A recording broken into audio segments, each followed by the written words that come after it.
Freedom struggle के अंतर्गत Gandhian era सबसे महत्वपूर्ण काल होता है, जो 1917 में प्रारंभ होता है और 1947 तक भारत की आज़ादी तक एग्जिस्ट करते हैं। चूंकि इस पीरियड में गांधी जी का ज़्यादा इन्फ्लुएंस होता है, एज ए लीडर इस टाइम पीरियड में काम करते हैं, इसलिए इस एरा को हम गांधीयन एरा के नाम से जानते हैं। गांधीयन एरा में सबसे इम्पोर्टेंट इवेंट हुए हैं फ्रीडम स्ट्रगल को लेकर के। सबसे पहले हम जानेंगे महात्मा गांधी की लाइफ के बारे में, फिर रॉलेट एक्ट 1919 में जो आता है उसके बारे में हम देखेंगे, और इसी के संदर्भ में जलियांवाला हत्याकांड होती है 1919 में, और उसके बाद मॉन्टेग्यू चेम्सफोर्ड रिफॉर्म 1919 का देखने वाले हैं।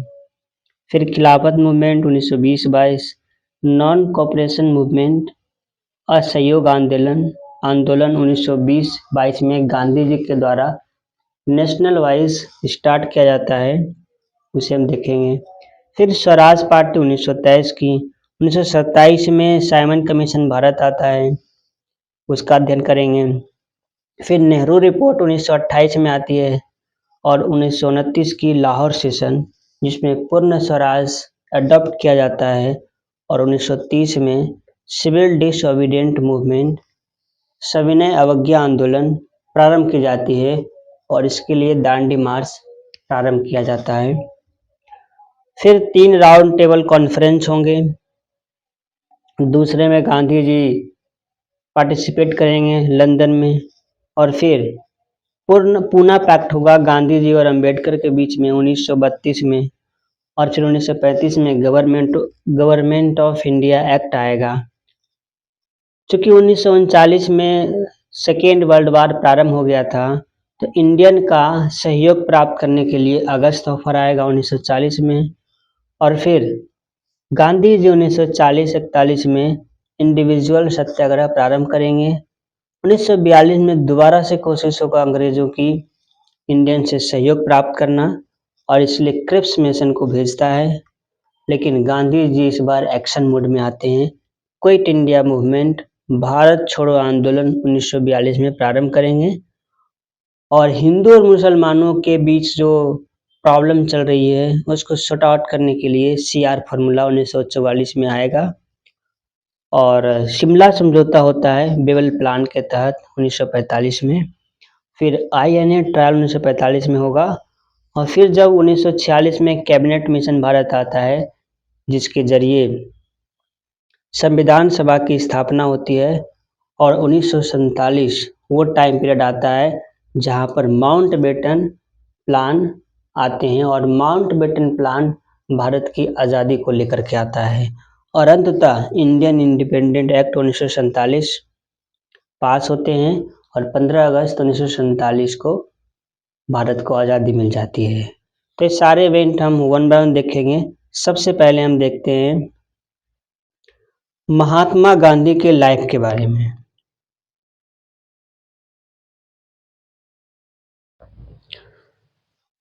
महात्मा गांधी के सबसे पहले हम क्रोनोलॉजी के बारे में देखेंगे, किस तरह से उसने अपना जीवन यापन किया है और किस तरह से पॉलिटिक्स में एक्टिव रहे हैं। पॉलिटिक्स में एक्टिव जाने से पहले हम कुछ फैक्ट जानते हैं गांधी जी के बारे में। गांधी जी का जन्म 2 अक्टूबर 1869 को पोरबंदर गुजरात में हुआ था। उसके जन्म जो कि 2 अक्टूबर को हुए थे, उसको गांधी जयंती के रूप में भारत में मनाया जाता है, और ये नेशनल हॉलीडे होते हैं। और वर्ल्ड वाइड 2 अक्टूबर को international day of non violence अंतर्राष्ट्रीय अहिंसा दिवस के रूप में मनाया जाता है, according to declaration of United Nation Organization. इनके पिता के नाम थे करमचंद गांधी, और इसके माता का नाम पुतलीबाई।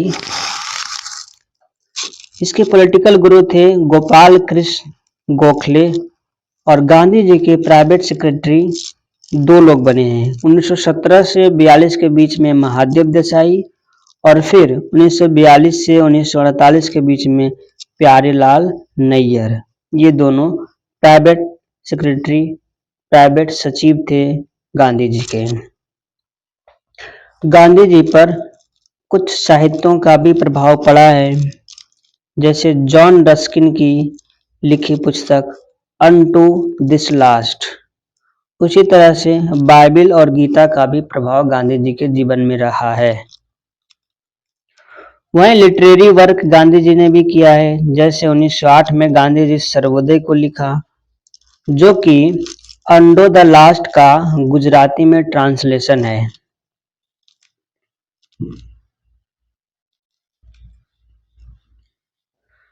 गांधी जी ने अपनी ऑटोबायोग्राफी 1927 में लिखी, जिसका नाम था my experiment with truth. Gandhi ji ने एडिटर के रूप में भी काम किया, जैसे इंडियन ओपिनियन में एडिटर थे 1903 से 15 के बीच में।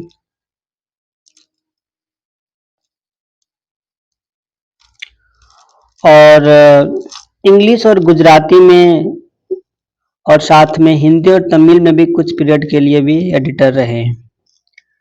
फिर हरिजन 1919 से 1931 में एडिटर थे, और ये इंग्लिश, गुजराती और हिंदी तीनों में चलता था। यंग इंडिया के भी एडिटर के रूप में काम किए हैं 1933 से 1942 के बीच में, और ये अंग्रेजी में मोस्टली थे, और गुजराती में इसका नाम नवजीवन था। तो हरिजन, यंग इंडिया, इंडियन ओपिनियन और नवजीवन, इन सब के एडिटर के रूप में गांधी जी ने काम किया। गांधी जी के बहुत सारे नाम हैं, जैसे रविन्द्रनाथ टैगोर ने नाम दिया था महात्मा, 1917 में दिया था।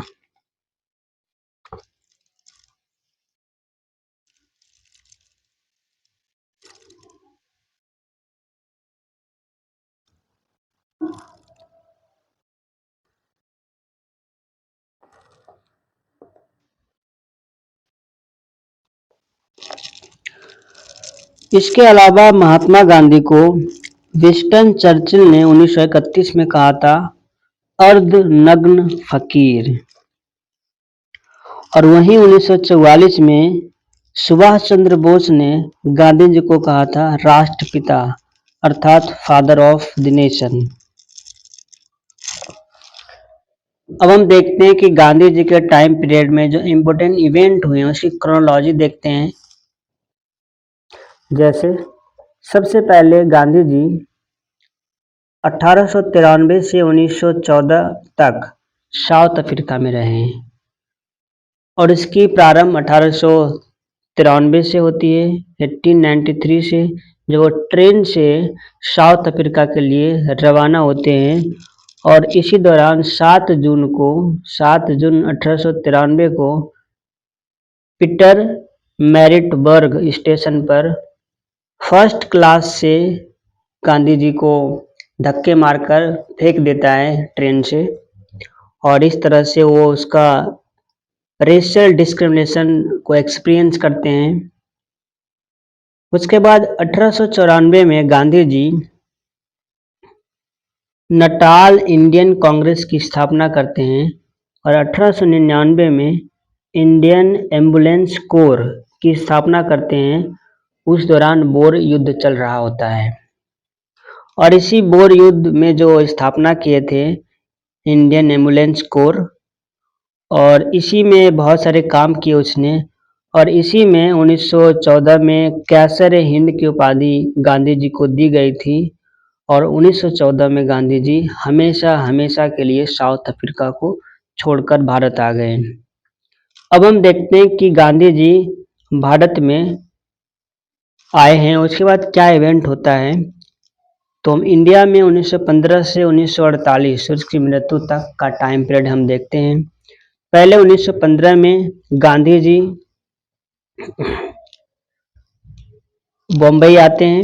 9 जनवरी 1915 को बॉम्बे में गांधी जी आ जाते हैं, और 1915 में ही सत्याग्रह आश्रम की स्थापना अहमदाबाद में करते हैं 20 मई को, और 1917 में आश्रम को साबरमती के किनारे शिफ्ट कर देते हैं और फिर स्टार्ट करते हैं ऑल इंडिया टूर।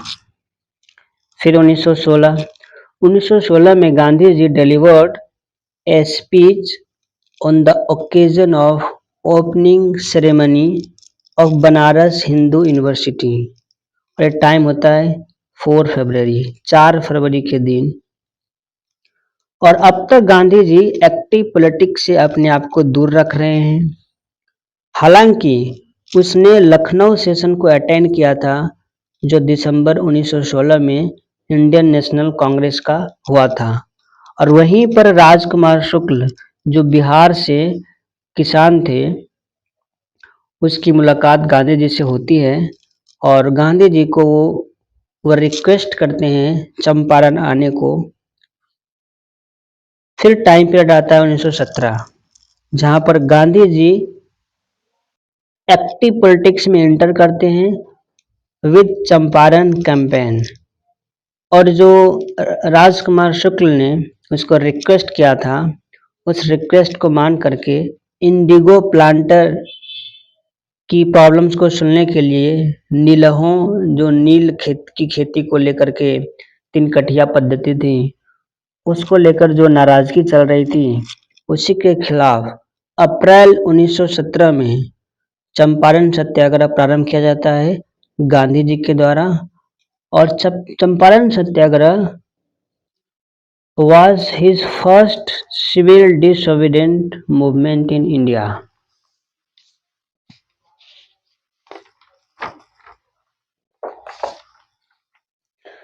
फिर आते हैं 1918 में। 1918 में फरवरी के महीने में गांधी जी ने लॉन्च किया अहमदाबाद में स्ट्रगल। अहमदाबाद में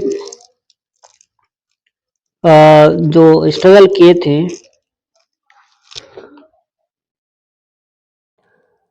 गांधी जी, अहमदाबाद में जो स्ट्रगल स्टार्ट किया, अहमदाबाद मिल स्ट्राइक जो प्रारंभ किए थे उसमें इन्वॉल्व थे इंडस्ट्रियल वर्कर।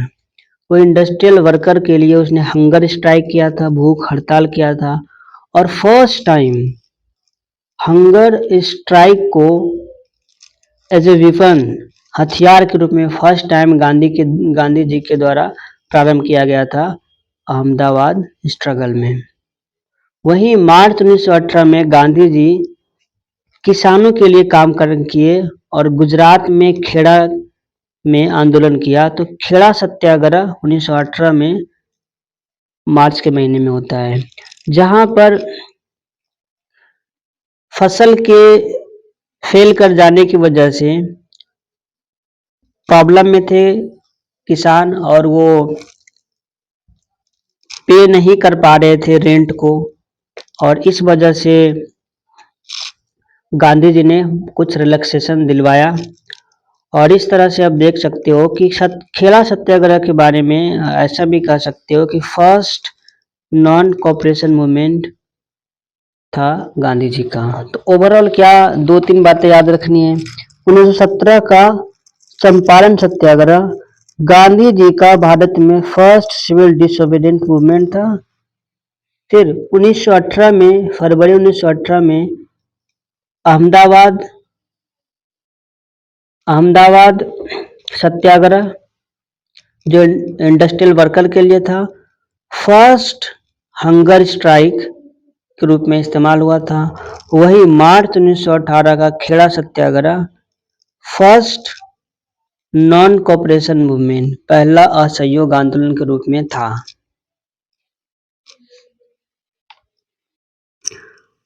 अब आते हैं 1919 में।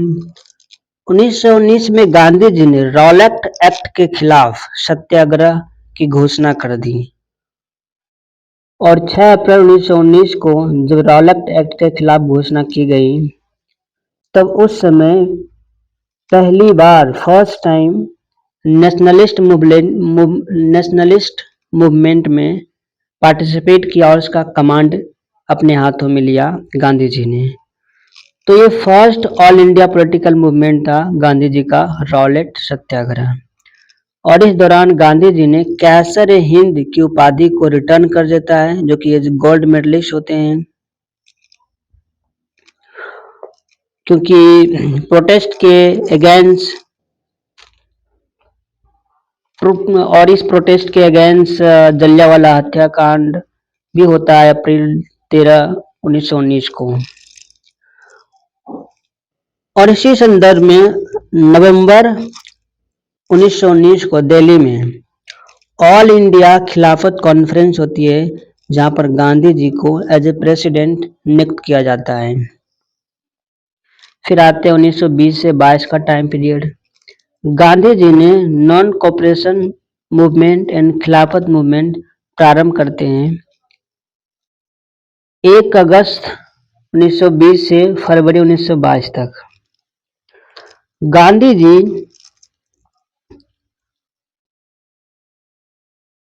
इस जो नॉन कोऑपरेशन मूवमेंट जो 1920 में प्रारंभ होता है, असहयोग आंदोलन, उसको वापस तब ले लेते हैं जब चौरी चौरा में 5 फरवरी 1922 को हिंसक घटना हो जाती है और 12 फरवरी 1922 को गांधी जी इस मूवमेंट को वापस ले लेते हैं।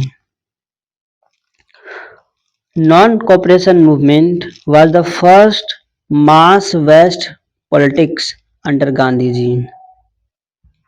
फिर आते हैं 1924 1924 में बेलगांव, जो कर्नाटक में है, तो Belgaum session of Indian national Congress for the first and the last time Gandhi was elected the president of the Congress. फिर 1925 से 27 में Gandhi ji retires from active politics for the first time and devote himself to constructive programme of the Congress. फिर 1927 में Gandhi ji active politics में resume करते हैं। फिर 1930 से 34 का टाइम पीरियड आता है। Gandhi ji launches civil डिसओबीडिएंट movement, और उसके लिए वो करते हैं डांडी मार्च, साल्ट सत्याग्रह। और इसके फर्स्ट फेज इस तरह से स्टार्ट होता है डांडी मार्च के रूप में, जैसे 12 मार्च 1930 को ये प्रारंभ करते हैं डांडी मार्च, और 5 अप्रैल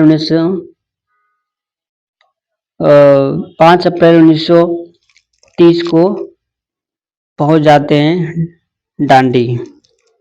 तो इसका फर्स्ट फेज होता है 12 मार्च 1930 से 5 मार्च 1931 तक सिविल डिसोबीडिएंट मूवमेंट का। इसी दौरान इस सत्याग्रह को वापस लेने के लिए गांधी इरविन पैक्ट होता है 5 मार्च 1931 को, और इसी रिक्वेस्ट पर गांधी जी अटेंड करते हैं सेकेंड राउंड टेबल कॉन्फ्रेंस, जो लंदन में होता है, और वो गांधी जी कांग्रेस के रिप्रेजेंटेटिव के रूप में अटेंड करते हैं।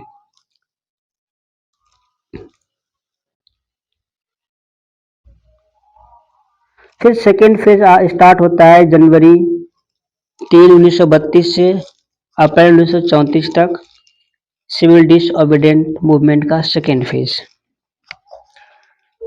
फिर टाइम पीरियड आता है 1934 से 39 के बीच में।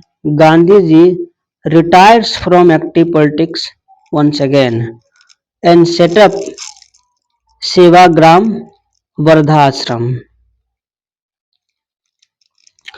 1939 में Gandhi ji resumes active politics. फिर 1940 से 41 में Gandhi ji launches individual Satyagraha movement and 1942 का टाइम आता है, तो गांधी जी कॉल करते हैं क्विट इंडिया मूवमेंट के लिए, जिसके लिए गांधी जी ने स्लोगन देते हैं, नारा देता है डू और डाई, करो या मरो का नारा। और इसी दौरान गांधी जी और अन्य कांग्रेस के बड़े बड़े नेता अरेस्ट हो जाते हैं 9 अगस्त 1942 को। फिर टाइम आता है 1942 से 44 का, गांधी जी डिटेंशन में रहते हैं, कैद में रहते हैं आगा खां पैलेस में, जो कि अब उसका नाम बदला गया है और नाम बदल कर रखा गया है गांधी जी नेशनल मेमोरियल। ये पुणे में था, तो पुणे के आगा खां पैलेस में गांधी जी को रखा गया 1942 से 44 के बीच में, मतलब 9 अगस्त 1942 से मई 1944 तक। गांधी जी ने इसी दौरान अपनी पत्नी कस्तूरबा बाई को खो देता है 22 फरवरी 1944 को, और साथ में उसके जो प्राइवेट सेक्रेटरी होते हैं महादेव देसाई, उसको भी खो देता है। और यह गांधी जी का लास्ट प्रिजन टर्म था, लास्ट टाइम वो गांधी जी जेल में जा रहे थे।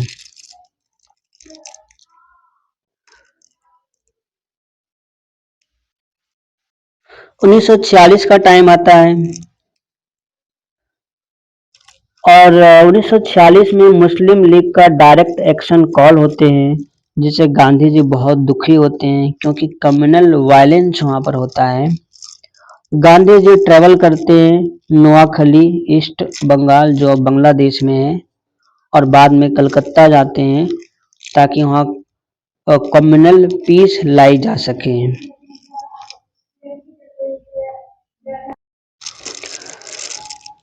फिर टाइम आता है 1947 का, जब Gandhi ji mount batten plan, जो पार्टीशन प्लान होता है, उसको सुनते हैं, जो कि रिलीज होता है 3 जून 1947 को।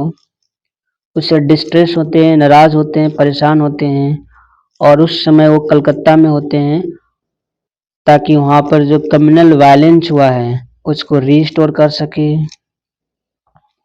और जब भारत की आज़ादी होती है, इंडिया इंडिपेंडेंस एक्ट आता है 15 अगस्त 1947 को भारत आज़ाद होता है, तो गांधी जी चुपचाप होते हैं और गांधी जी फिर सितंबर 1947 में दिल्ली लौट आते हैं। फिर गांधी जी का आखिरी टाइम आता है 1948 में, जब गांधी जी की हत्या नाथूराम गोडसे द्वारा कर दी जाती है, जब वो इवनिंग प्रेयर के लिए बिरला हाउस न्यू दिल्ली में 30 जनवरी 1948 के लिए आते हैं। वहीं पर गांधी जी को नाथूराम गोडसे ने गोली मारकर हत्या कर दिया और गांधी जी के मुंह से निकला लास्ट शब्द था हे राम। इस तरह से हमने गांधी जी के बारे में ऑलमोस्ट सारी बातें देख ली।